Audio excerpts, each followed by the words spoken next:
Hello and welcome back to my channel. आप सभी का एक बार फिर से स्वागत है मेरे इस चैनल पे। तो आज मैं आई हूँ सेवेंथ स्टैंडर्ड के साथ और आज मैं सेवेंथ स्टैंडर्ड को बहुत ही छोटा सा और प्यारा सा पोयम पढ़ाने वाली हूँ, बेटी युग। पोयम नंबर है 2 और पोयम का नाम है बेटी युग। ठीक है, ये जो पोयम है ये लड़कियों के ऊपर, बेटियों के ऊपर दिया गया है। ठीक है, और ये पोयम जो है बहुत इजी होने वाला है आप सभी बच्चों के लिए।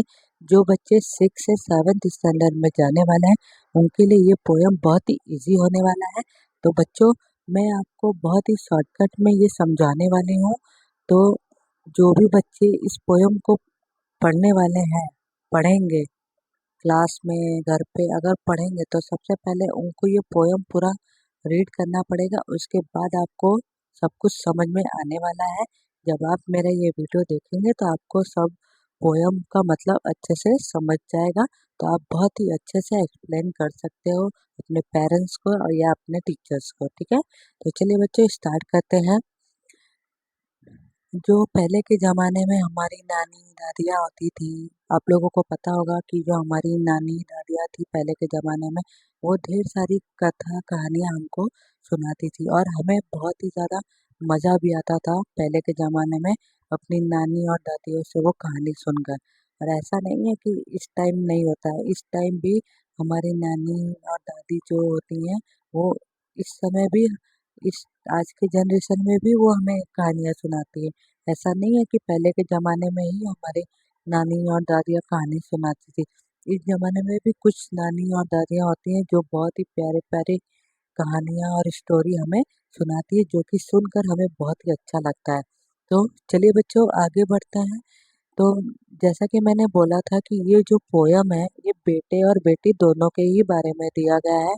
जैसा कि आप लोग को पता है कि पहले के ज़माने में जो बेटियाँ होती थी उनको पढ़ने की पढ़ने की इतनी अनुमति नहीं थी। अनुमति मतलब कि उन लोग को पढ़ने के लिए इतना मतलब बोला नहीं जाता था कि लड़कियां भी आगे पढ़ना चाहती है तो उनको पढ़ने दिया करो, मतलब ऐसा नहीं था। पहले के ज़माने में लड़कियों को घर में बैठाकर मतलब चौका बर्तन और काम कराया जाता था। पहले के ज़माने में पढ़ाई को इतना इम्पोर्टेंट नहीं दिया जाता था, लेकिन आज की जो जनरेशन है, न लड़कियां लड़कों से कम है और न लड़के लड़कियों से कम है। दोनों ही एक समान है, लेकिन हमारे संसार में, हमारे इस पूरे जीवन में लड़के लड़की समान होने के बावजूद भी दोनों में भेदभाव किया जाता है। जैसा कि आप लोगों को पता है कि अब आज का भी जनरेशन ऐसा है। आज भी कई घरों में ऐसा होता है कि अगर कुछ लोगों को अगर लड़का चाहिए रहता है और अगर लड़की हो जाती है पैदा तो उस चीज़ का वो लोग बहुत ही ज़्यादा मतलब गलत व्यवहार करते हैं और बहुत ही बुरा बर्ताव करते हैं। तो ऐसा नहीं करना चाहिए। हमें लड़के और लड़की में कभी भी फ़र्क नहीं करना चाहिए। लड़के लड़की समान होते हैं। अगर लड़का आगे पढ़ना चाहता है तो हमें लड़कियों को भी आगे तक पढ़ाना चाहिए जहाँ तक लड़कियाँ पढ़ना चाहती हैं। हमें कभी भी लड़कियों को कम नहीं समझना चाहिए लड़कों से। आजकल की जनरेशन ऐसी है कि लड़कियां लड़कों से 4 गुना आगे हैं। ठीक है बच्चों, और अगर बेटा पढ़ता है तो वो आधी शिक्षा होती है और अगर बेटी भी पढ़ती है तो तब जाकर वो पूरी शिक्षा होती है। और आजकल का जनरेशन ऐसा है कि हम खुद चाहते हैं कि कोई भी ऐसा कोई भी ऐसा इंसान या कोई व्यक्ति या कोई बच्चा, कोई कोई भी गरीब का बच्चा हो या कोई भी बच्चा हो, कि कोई भी पढ़ाई से पीछे ना भागे। सबको शिक्षा मिलनी चाहिए, सबके पास पुस्तकें होनी चाहिए, सबके पास कलम पेंसिल रबर हर चीज होनी चाहिए। सभी घरों तक शिक्षा का ज्ञान पहुंचना चाहिए।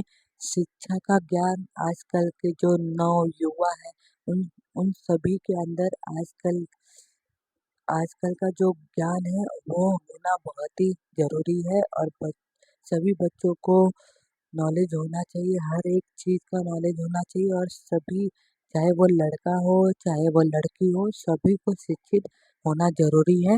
तो बच्चों, ये जो पोयम था लड़के लड़कियों में दिया गया था, लड़के लड़कियों के ऊपर दिया गया था कि कैसे हमें लड़के और लड़कियों में भेदभाव नहीं करना चाहिए, दोनों को एक समान मानना चाहिए और दोनों को बराबर का हिस्सा मिलना चाहिए। और बहुत सारी ऐसी चीज़ें होती हैं जिसमें लड़के-लड़की को एक-दूसरे से कम समझा जाता है, लेकिन आज की जनरेशन ऐसी बिल्कुल भी नहीं है। आजकल की जनरेशन में लड़के-लड़की एकदम समान हो चुके हैं और देखा जाए तो लड़कियां लड़कों से 10 कदम इस बार आगे हैं। तो हमें जितना ज़्यादा हो सके हमें लड़के-लड़कियों को दोनों को भी समान का अ, समान का रिस्पेक्ट देना चाहिए। तो बच्चों, ये वीडियो मैं यहाँ ही समाप्त करती हूँ। आई होप मेरा ये वीडियो आप लोगों को पसंद आया होगा। Thank you for watching.